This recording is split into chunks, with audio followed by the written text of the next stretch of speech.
Hello, everyone. I'm Len Vermillion, Editorial Director at Hart Energy. You may have heard that Range Resources, one of the U.S.'s top shale producers, has recently announced its net zero goals for 2025. And here to talk with us about that is Scott Roy, Senior Vice President for Range Resources. Scott, welcome. Thanks, Len. Appreciate the opportunity to visit with you. Why is now the time to come out with these goals? I mean, at this point in time.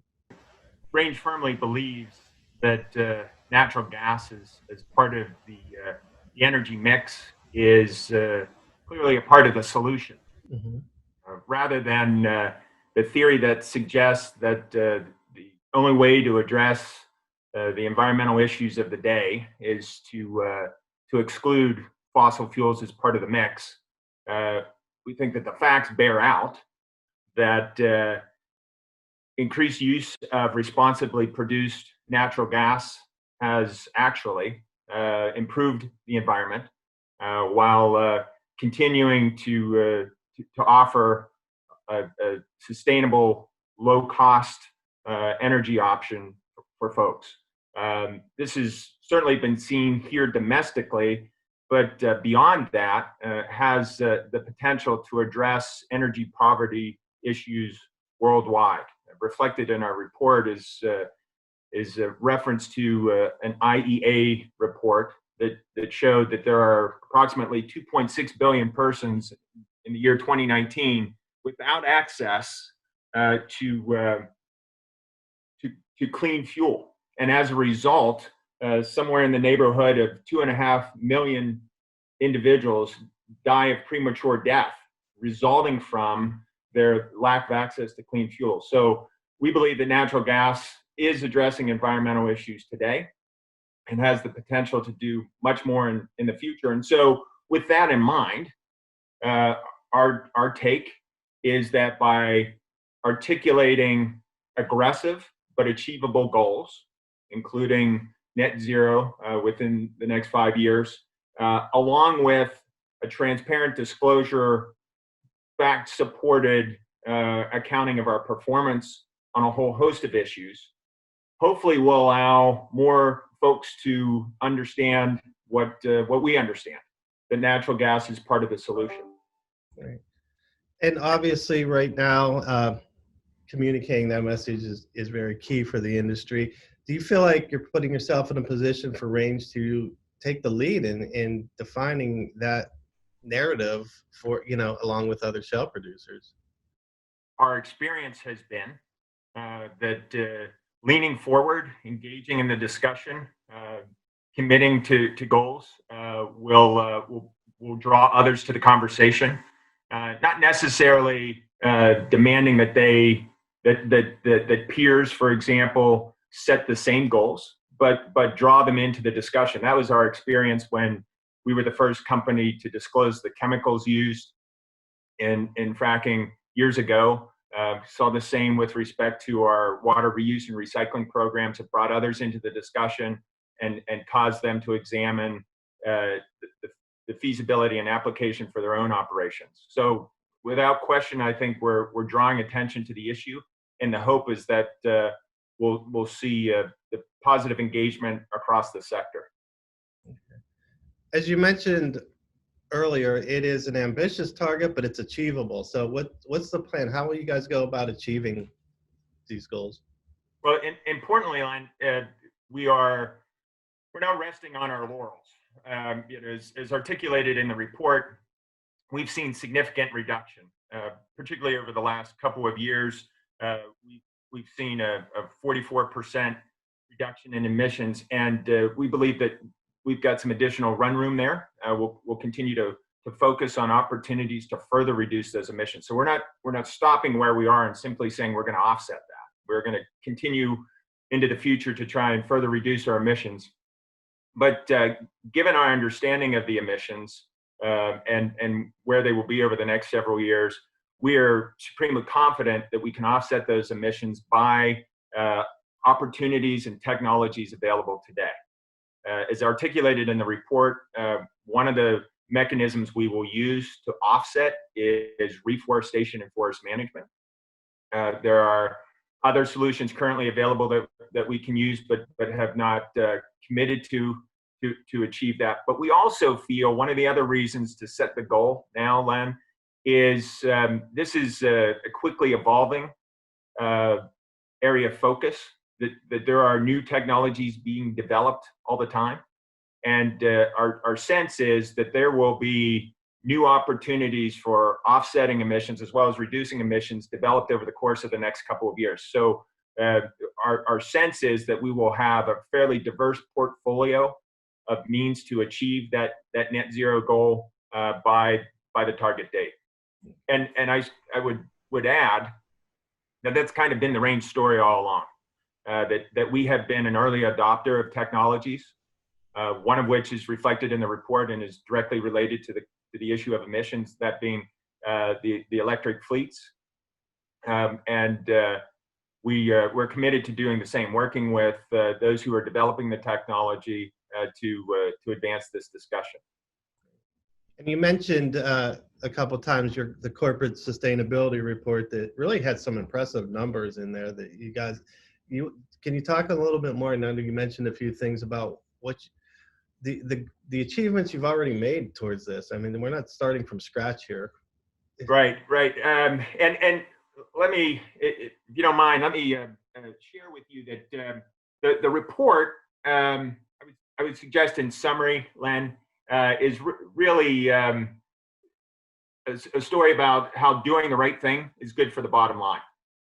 And that hopefully you see in the report a reflection of the commitment of the company from the director level through senior management down to the individual contributor. And while the report has just been issued, it really is intended to reflect work that has been ongoing for years in the field, in facilities design, in consideration and application of technologies. That's taken place over years, and we're seeing the fruit of those efforts now, as you suggest. So just a couple of numbers. So for the period 2017 to 2019, we saw a 44% reduction in direct emissions and a 49% reduction in methane emissions during that same period of time. That was achieved by a number of measures implemented in the field: plunger lifts, zero emissions flowback, electric motor driven vapor recovery, and most significantly, the electric frac fleet application has allowed us to dramatically reduce our emissions. We've got a strategy of planning, implementation, and then an important component is inspection, right? Making sure that the technology as applied is deriving the intended results. And so along with those measures we've taken in the field that have reduced emissions, we have implemented an aggressive LDAR program, or leak detection and remediation program. And so we have a quarterly inspection protocol, and these inspections and remediation are so significant to us that it is Range personnel that perform all of those inspections. We are also, as reflected in the report, conducting air monitoring programs so that we're gathering real-time information on air quality in locations in Southwest Pennsylvania. All of that reflected in the report, all of that indicating that natural gas is not theoretical, is being produced in an environmentally responsible way. So to achieve all that, it sounds like you're probably going to have to increase some investment in technology, maybe. Do you have any plans for that to make this happen? Well, the great thing, Len, is that these measures, while good for the environment, have proven to be good for the bottom line. For example, the use of the electric frac fleet has allowed us to reduce use of diesel, using natural gas as an alternative for electric generation, sourced locally, has allowed us to reduce costs. So in that instance, it is actually a cost savings, reduces emissions dramatically, and has reduced costs. We've seen this repeated again and again. While the primary focus of this discussion is related to emissions and our goals in that regard, our water reuse program is another great example of how reusing water, which is obviously beneficial for the environment, has also resulted in significant savings. And so we will continue to assess technologies in terms of the viability of their application. Certainly there will be over time additional investment in technologies, but the good thing for us is we have oftentimes seen a significant measurable return on those investments. And I'll just ask you finally, if maybe in summary, obviously ESG is going to be a huge part of this business going forward. Is it just necessary? Is it necessary as part of a plan for any company these days? That's not just Range. Yeah, I think without question, Len, there's an expectation, right? And a big part of being successful in business is meeting expectation. And I think what we've seen emerge is that expectations are aligning. So whether, and all of these are important to us, whether you're talking about investors or banks, right? Or communities where we're working and living, or our employees, policymakers, they're all aligning on a focus related to ESG.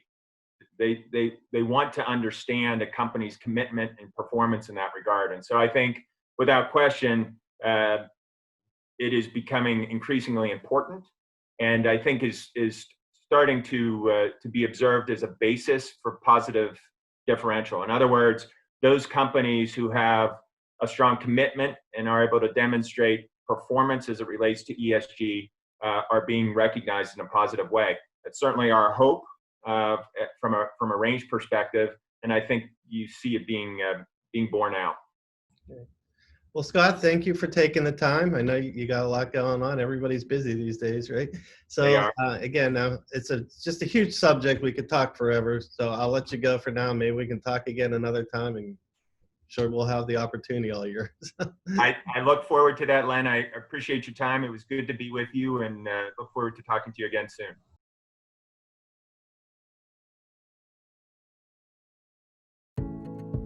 For more Hart Energy videos, follow our social media channels.